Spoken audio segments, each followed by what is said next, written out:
son couronnement sera plus allégé, son règne plus sobre.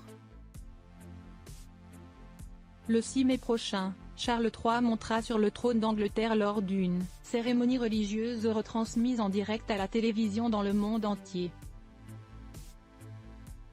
Dirigée par l'archevêque de Canterbury Justin Welby, à l'abbaye de Westminster, Londres, celle-ci devrait être plus courte et moins onéreuse que celle d'Élisabeth II en raison de l'augmentation du coût de la vie et pour soutenir son idée d'une monarchie allégée, mais n'en sera pas moins ancrée dans des traditions et un apparat de longue date.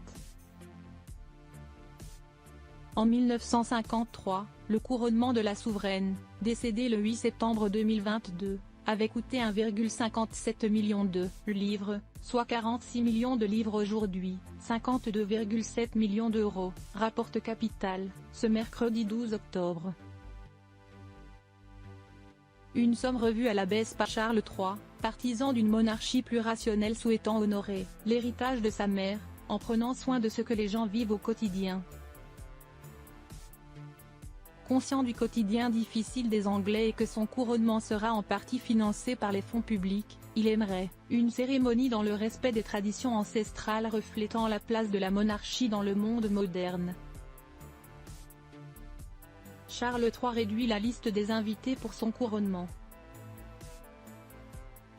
Et cela passe par la prise de nouvelles mesures. Parmi elles, la réduction de la liste d'invités passant de 8000 à 2000 convives avec principalement des dirigeants du Commonwealth, et une diversité de religions prioritaires parmi la congrégation, indiquent nos confrères.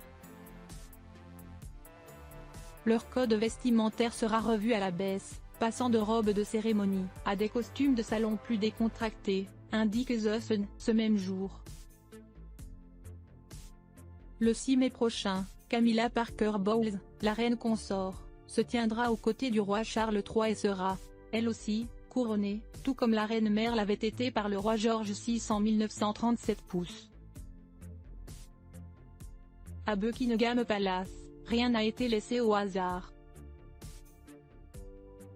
La date du 6 mai 2023 a été choisie pour ne pas entrer en conflit avec l'Eurovision, qui se tient une semaine plus tard, à Liverpool, et avec la finale de la Coupe de football, à la fin du mois et au début du mois de juin.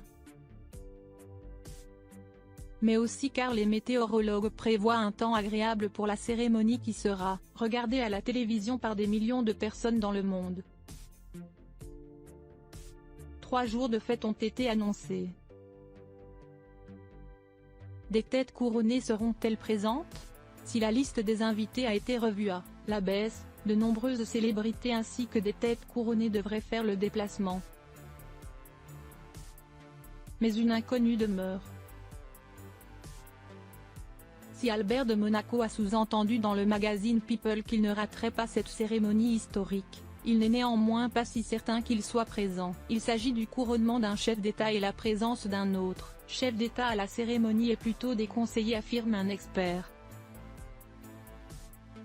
Les héritiers du trône pourraient donc plutôt faire le déplacement. Mais du côté du rocher, le prince héréditaire Jacques n'est pas encore assez âgé pour représenter son père. Albert de Monaco pourrait alors devoir désigner un autre Grimaldi.